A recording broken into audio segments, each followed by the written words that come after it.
Esther chapter number 4 tonight. Once you find your place, stand with us if you would.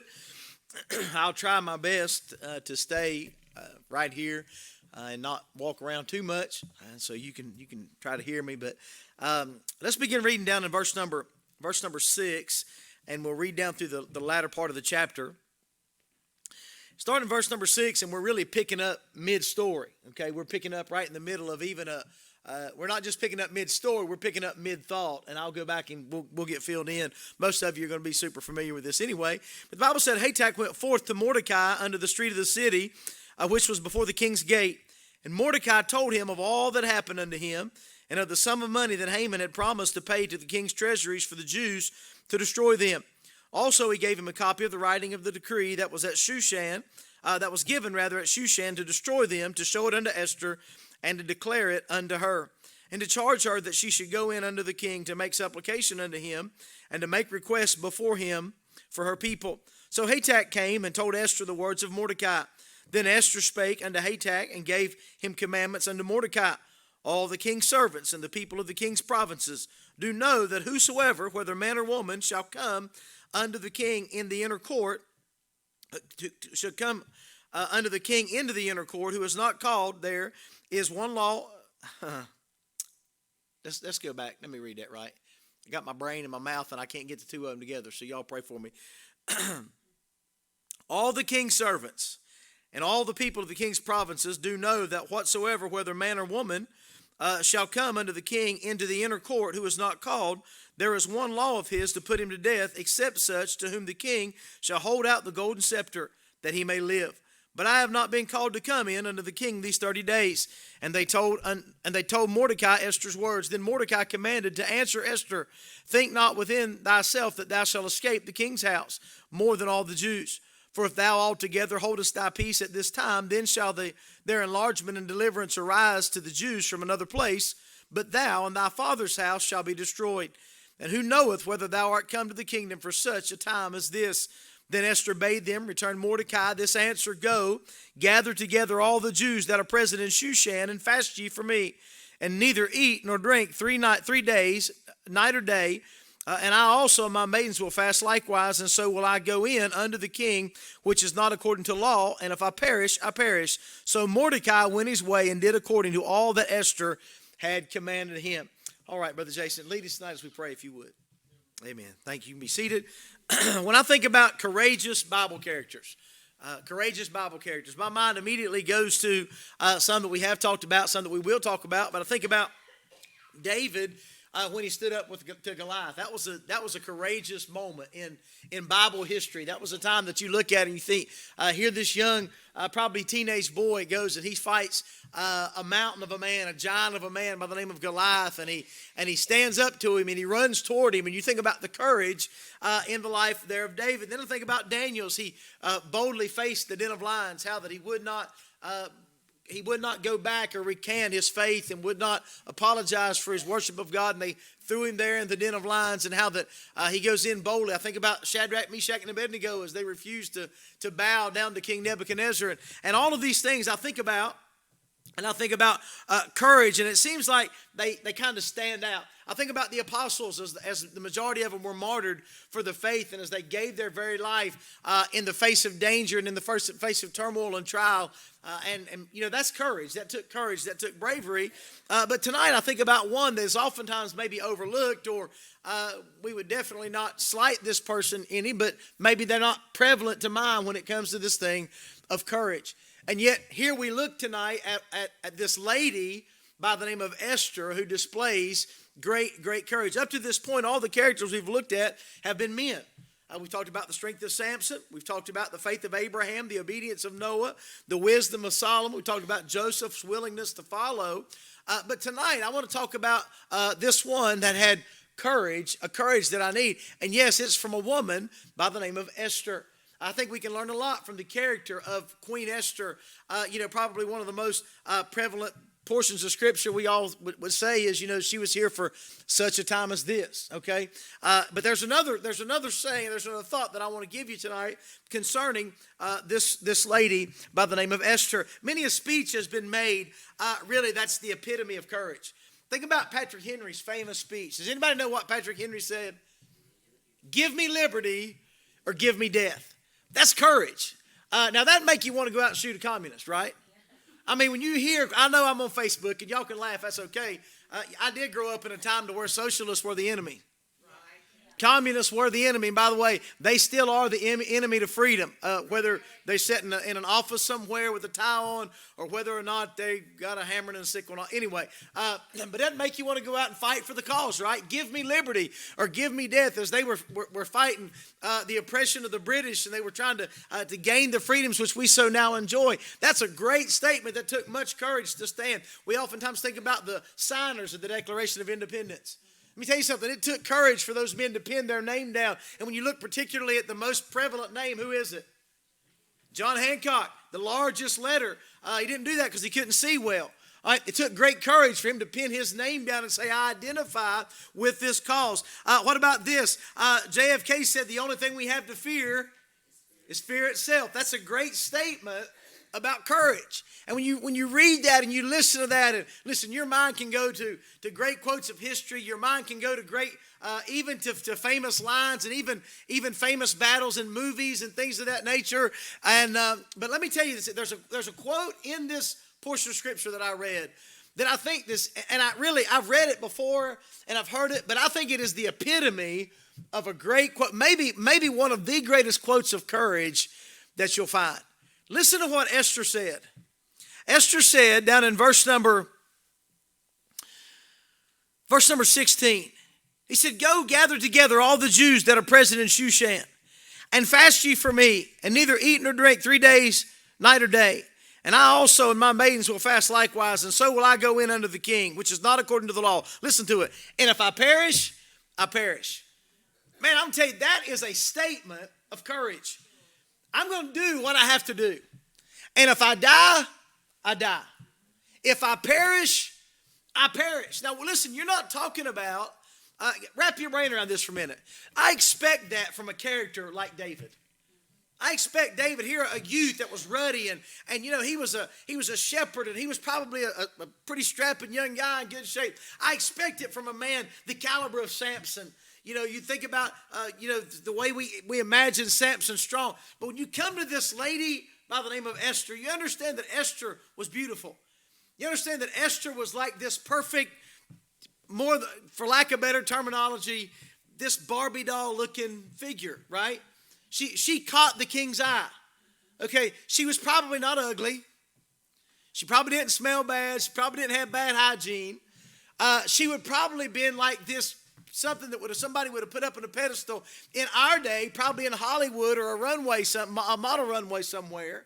That's the type of caliber. And here she stands up at a very young age, at an age very naive maybe to the ways of the world, the ways of thinking.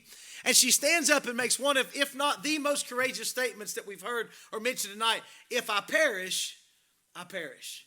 Now, can you imagine if we had that mentality entering into our Christian walk day in and day out, that I'm going to live for God, and if I perish, I perish. I'm going to give everything I got to the Lord, and if it costs me everything, then it's just going to cost me everything, because this is what I need to do. Courageous words in the Christian life, if we live it well, is not going to be lived by cowards.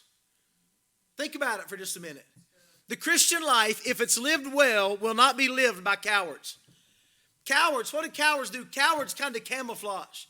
Cowards kind of blend in. Cowards are kind of like the school bully.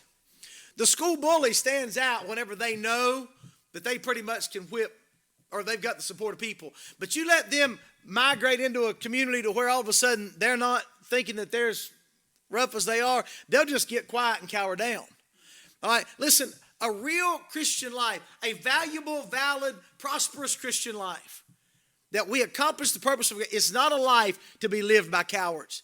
It's going to take men and women of courage who are willing to stand up and say, if I perish, I perish. Now listen, obviously I'm not telling you tonight that God is going to require you to die a martyr's death. I don't know that. I don't know what's to come. I do know this. I do know that real persecution is more feasible in the day that we live today than it was 20 years ago. Real persecution is feasible even in the great United States of America. Real persecution, we can now see, even with news media and everything all around the world, we can see that real persecution is happening. And there have been people that had to make the statement, I'm going to serve Christ and live for Christ, and if I perish, I perish. All right, but there is something to giving our life for the Lord Jesus Christ. There's something to us living that type of lifestyle where we're willing to die to ourselves. And listen, I want the courage to live my life that if I perish, I perish. I want the courage to live a life for Christ to make a difference and make an impact in a lost and a dying world. You find Esther here at a crossroads. You find Esther at a decision that she has to make. You find Esther faced with something that, listen, there's no way out of it. She's going to have to make a decision one way or another. She's either going to have to hide who she is, try to lie to the king and go on about her business and save her own skin, or she's going to have to make a stand as a representative of the people of God, much as her cousin Mordecai were trying to get her to stand, and going to have to go before the king and expose the wickedness of Haman and let the chips fall where they may. She's at a crossroads of what she's going to do in her life. And can I tell you something? She displayed the life and the characteristics of courage by the decision that she makes. Listen, I want to contend for the faith that I've received the Lord Jesus Christ. I want to fight the good fight of faith.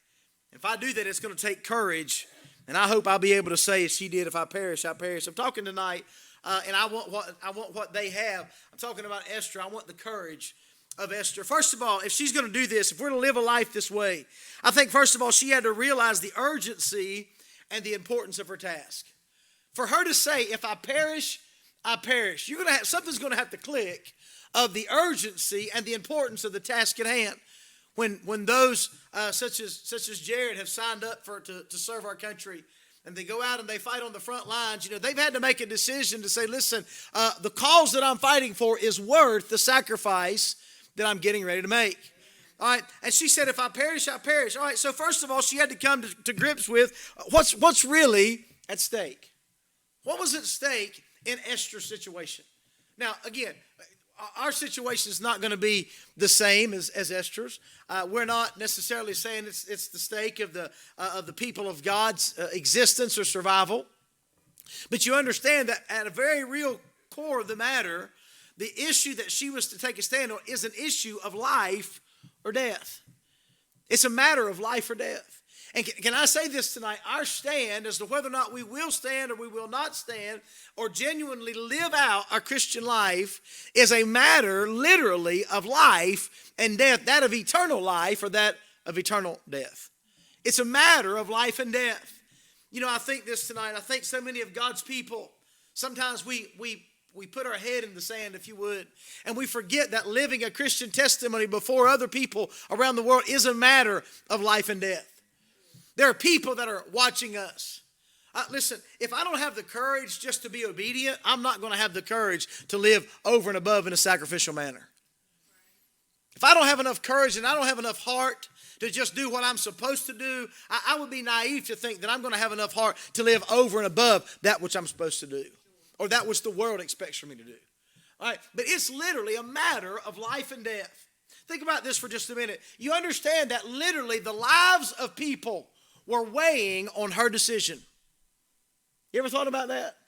The lives of people that we encounter, whether it be our family, whether it be our friends, our coworkers, the lives of people could quite literally, quite possibly be hanging on the weight of whether or not we choose to live before them in a Christian manner. Now, let me take a time out just a minute. The responsibility is still on that person.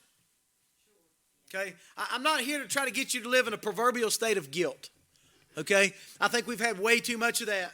I think we've tried to guilt people into living a Christian life rather than teaching people that we can walk with God and love God and fellowship with God. And by the result of that love relationship, now we'll have a desire to please God, and therefore it'll change our walk. But don't misinterpret this. If I'm not rightfully and truthfully representing the one whom I declare I have a relationship with, it can hinder someone else's desire or thirst or hunger to come to him. Does that make sense? All right. In other words, I can't do this. I can't, put my head in the sand and expect to make a difference in life and death areas when they don't even know where I stand. They don't even know how I walk. Listen, you understand that those in King Ahasuerus' palace were naive. They were oblivious to the fact that she was a Jew. Nobody knew it. Nobody knew she was a Jew. No one knew that Mordecai, that Haman detested. By the way, give you a little tidbit of information. Listen, Haman didn't even acknowledge Mordecai until somebody told on him. I've read that passage for years. And I was reading through it today, and I look at it, and Haman was totally ignoring Mordecai until somebody come and said, hey, Haman, look at that guy. You going to let that stand? And then Haman couldn't get him out of his mind until somebody else pointed him out. We got a lot of pointer-outers in society today. But nobody in the palace even knew she was a Jew. Ahasuerus didn't know she was, his own bride, he didn't even know she was a Jew. So what we could have quite potentially done in that situation was, well, we're just going to stay silent and we're going to not make any waves and we're okay because we're still God's chosen people, but I'm not going to have to suffer with that crowd without. But let me tell you something, how we choose to live our lives, the courage that we ask God to give us to go forward and live for him, it really is a life or death matter. Had she have said nothing, people would have died. Had Esther just went back and laid her head on her soft, cushy pillow and enjoyed the finer things in life that the majority of the people would never get to enter into that type of lifestyle, what would have happened is people would have perished. Men would have perished. Women would have perished. Children would have perished, all because she didn't have the courage to take a stand. It was a life or death situation. Who was at risk? Who was at risk? By the way, it would do us some good to ask who's at risk. Who's at risk? Look down at verse number 13 of chapter number 3. The Bible said, and letters were sent by the post to all the king's provinces. Now this is Haman's letter. This is Haman. Haman was a snake in the grass, by the way. If you ever want to know what a wicked dude looks like, you can look up Haman. Haman and Judas, man, they were cut from the same mold. But if you ever want to study it out, if you ever want to see the epitome of wickedness, look at Haman. And so Haman sends these letters, and the letters were sent by post into all the king's provinces to destroy, to kill, to cause to perish. That's pretty plain, isn't it?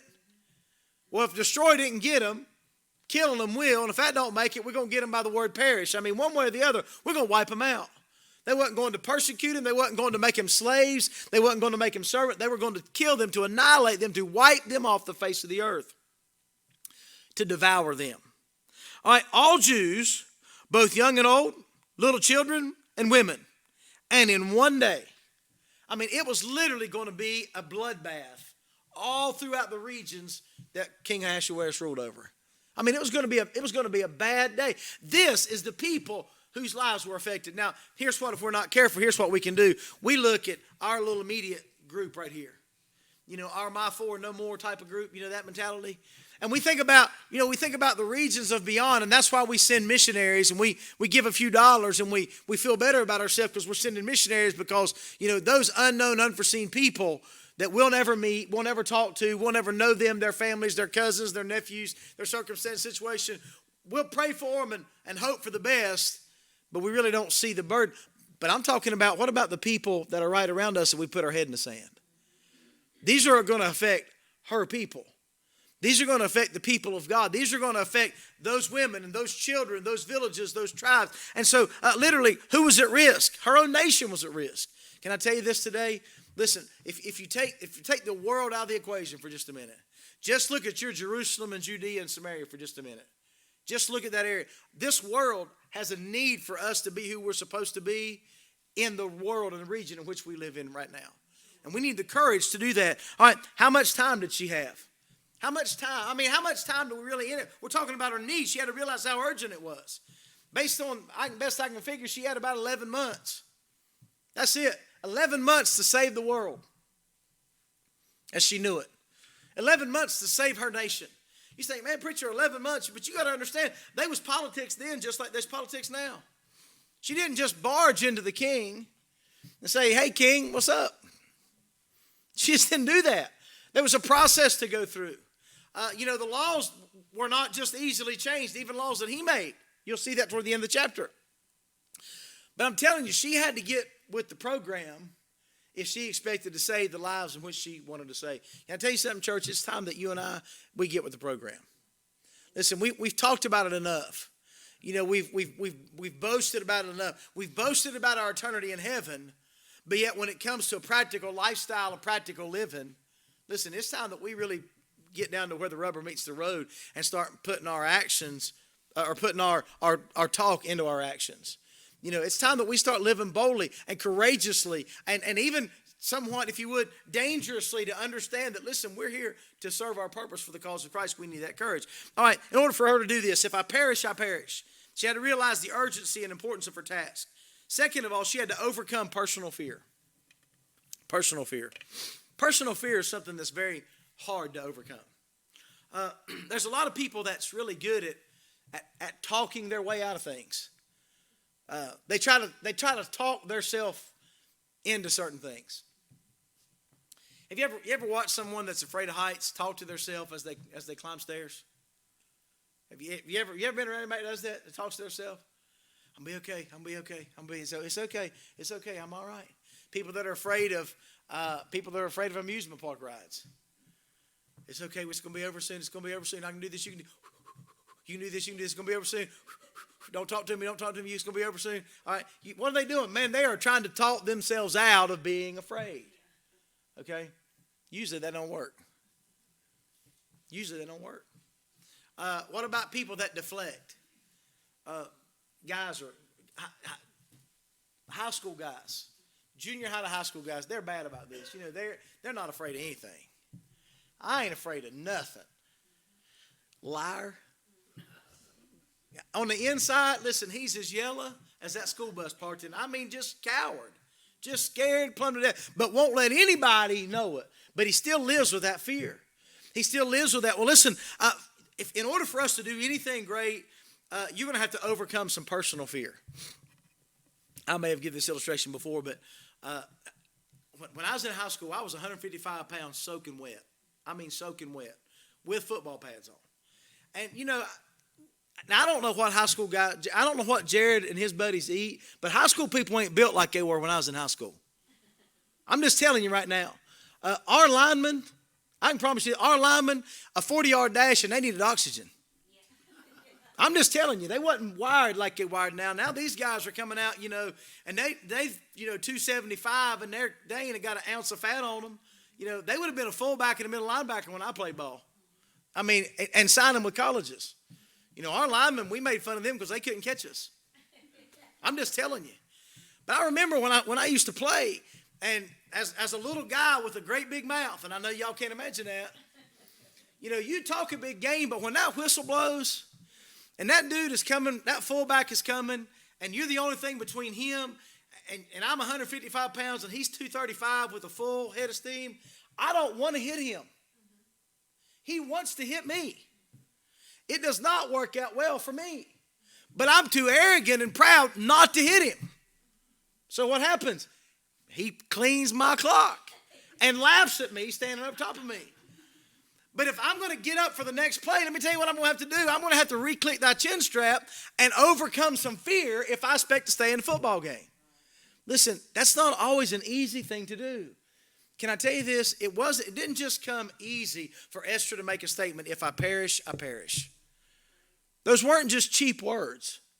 They were not words that were easily spoken. They were words, as a matter of fact, that carried much weight with them. Mark Twain said this: courage is resistance to fear, mastery of fear, not absence of fear.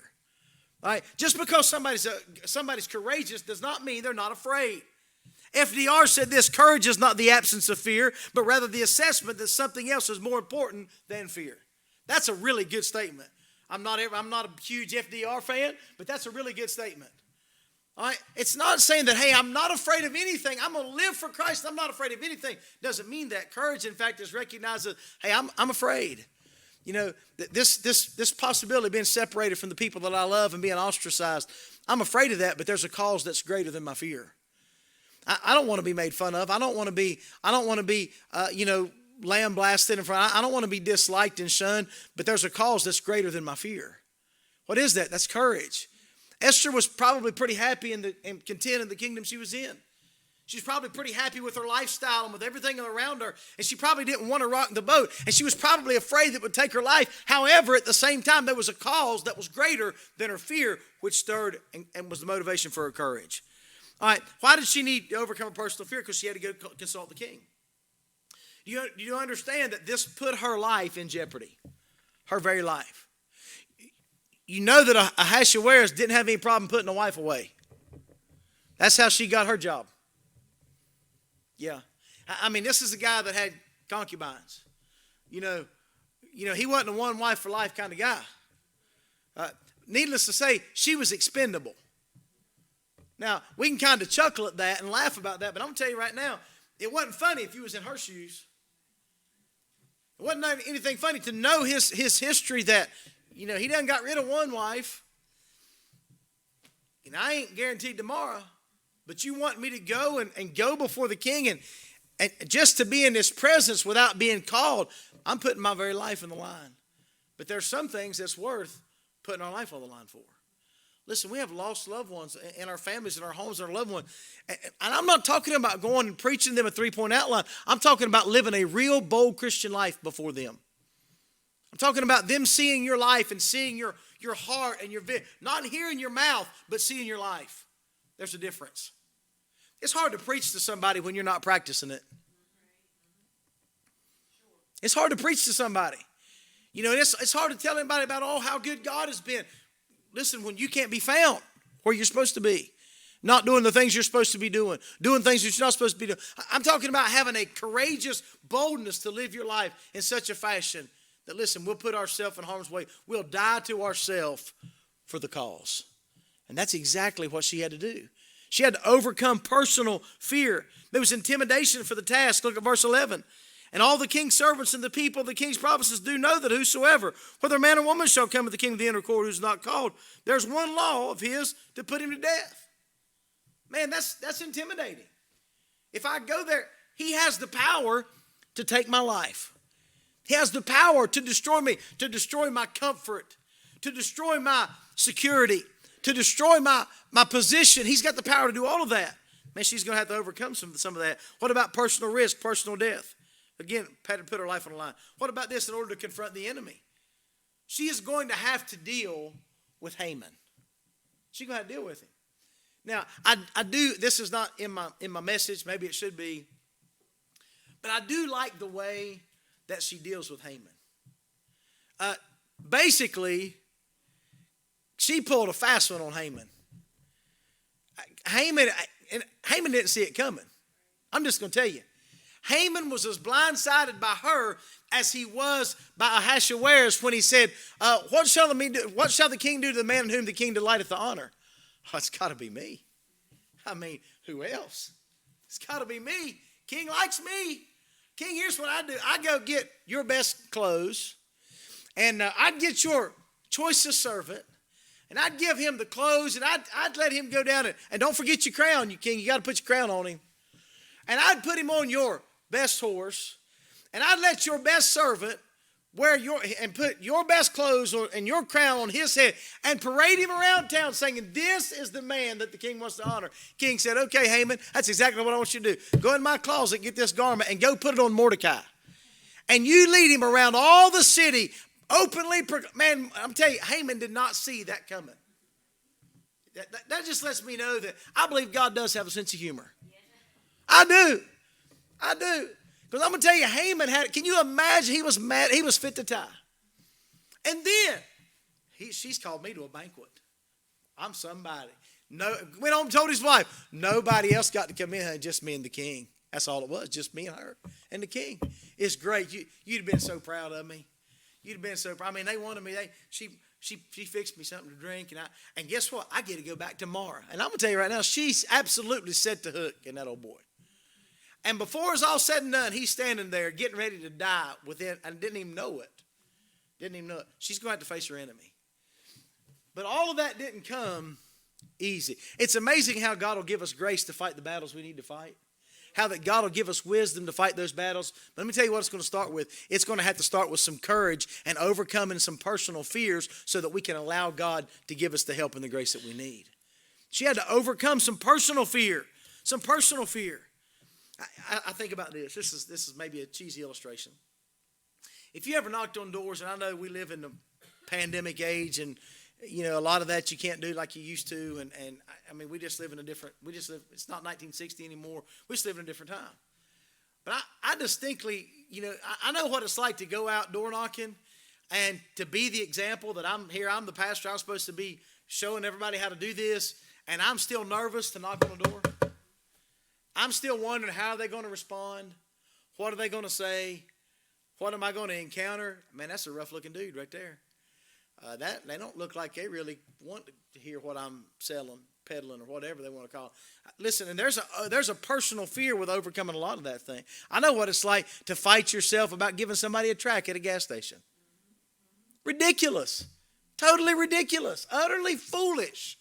But I know there's some personal fears that all of us are going to have to overcome if we expect to go forward for Christ. So, in order to consult the king, in order to confront the enemy, let me give you this. How do you overcome personal fear? How do we overcome it? I believe it takes some things. First of all, she's going to have to acknowledge the cost as if she didn't act. Now, it's easy to see the latter part of verse number 13. He says, "Think not with thyself that thou shalt escape in the king's house more than all the Jews." You see, it's easy for us to weigh out what's going to happen if I do this. All right, for instance, they're going to make fun of me. I'm going to be ostracized from the popular group. I might lose my job, or I might lose my influence, or I might not do this, or my family may not accept me. We can see what it's going to cost if I do step out and be courageous. But a lot of times we fail to recognize the cost of what if I don't do anything. What's the cost if I don't do anything?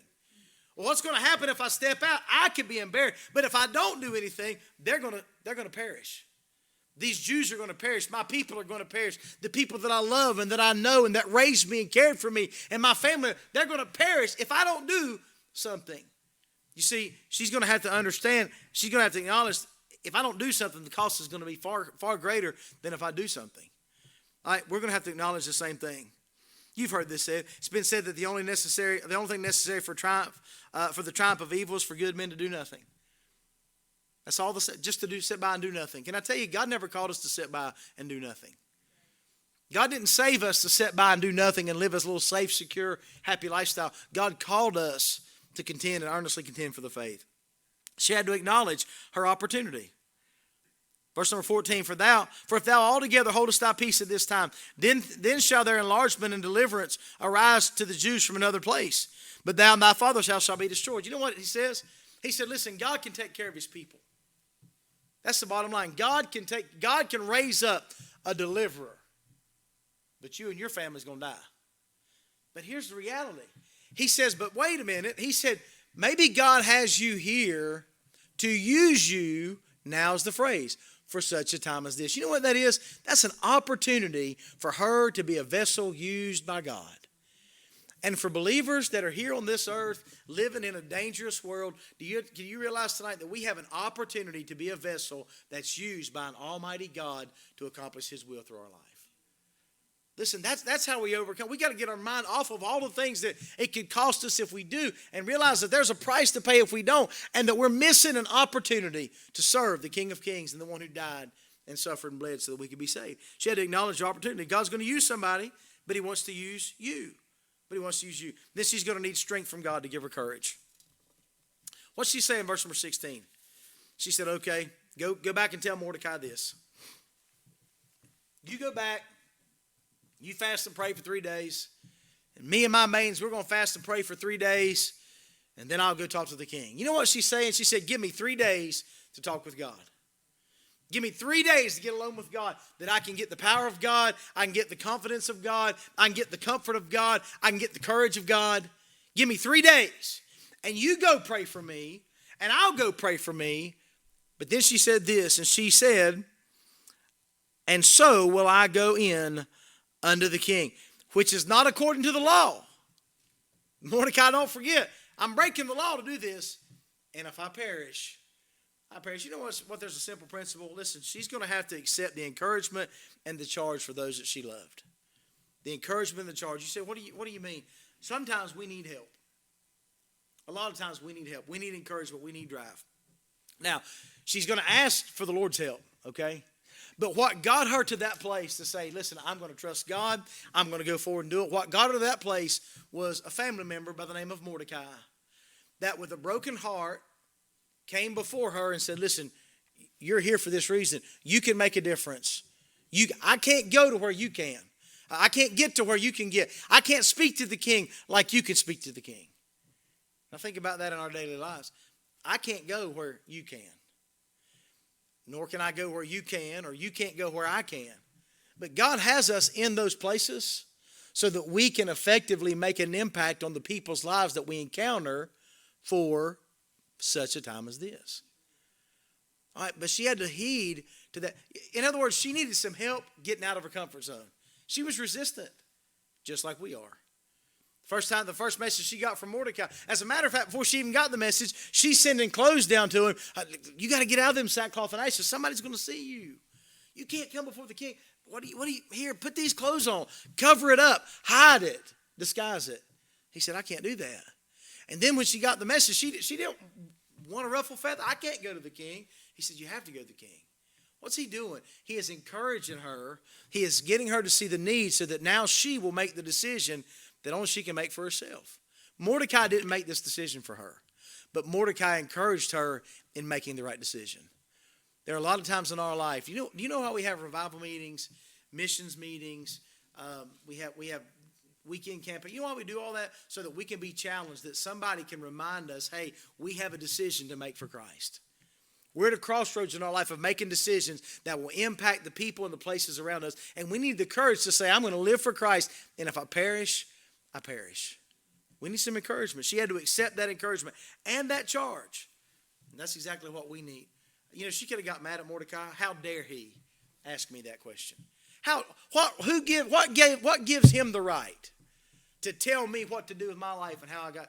Listen, that's how a lot of people respond to messages, to Bible studies, to whatever. What gives him the right? Well, listen, sometimes it's just we need the motivation so that we might do right. And she responded to that. I'm done. I want the courage that she had. Imagine, if you would, how it must have felt on the morning of June 6, 1944. D-Day. How it must have felt for those young men, probably very similar in age to Queen Esther. Probably very close in age to Queen Esther here. And they're on those boats, and they're coming across the ocean, and nothing's surrounding them but by metal, and they're waiting to hit the beaches there at Normandy. And the waves are crashing on the boats, and they're hearing the sound, maybe the gunfire far off in a distance, and it's getting closer and closer, and as they're up and down and sloshing, and they can hear maybe the screams of their brothers in arms, and they can't really see. They're just inside the boat. And they know they got to fight, and they've already heard the speeches. They've already been charged. They've already been given the talks by their commanding officers. And they're there, and as they come in, you almost feel the adrenaline pumping, and their hearts are beating, and listen, there had to be fear. There had to be fear, an overwhelming amount of fear. And all of a sudden, the ramp to that boat drops open, and it slams in the water, and they've still got water to wade through to swim in to get to the shore. And for the first time, maybe, their eyes are open to the genuine battlefield that lays out in front of them.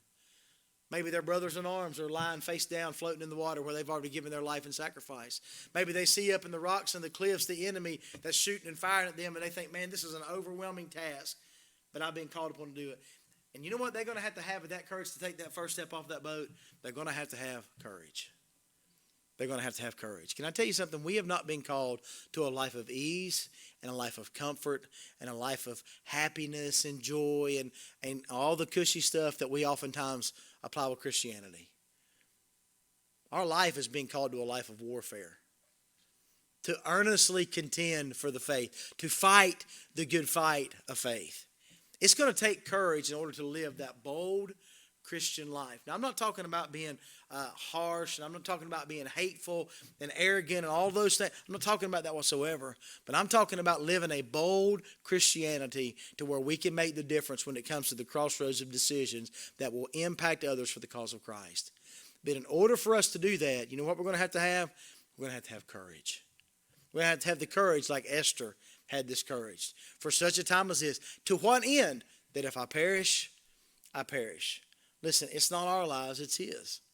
It's not who we are. It's the life that he's given me to live. She lived in such a time as this. I want to fulfill my calling.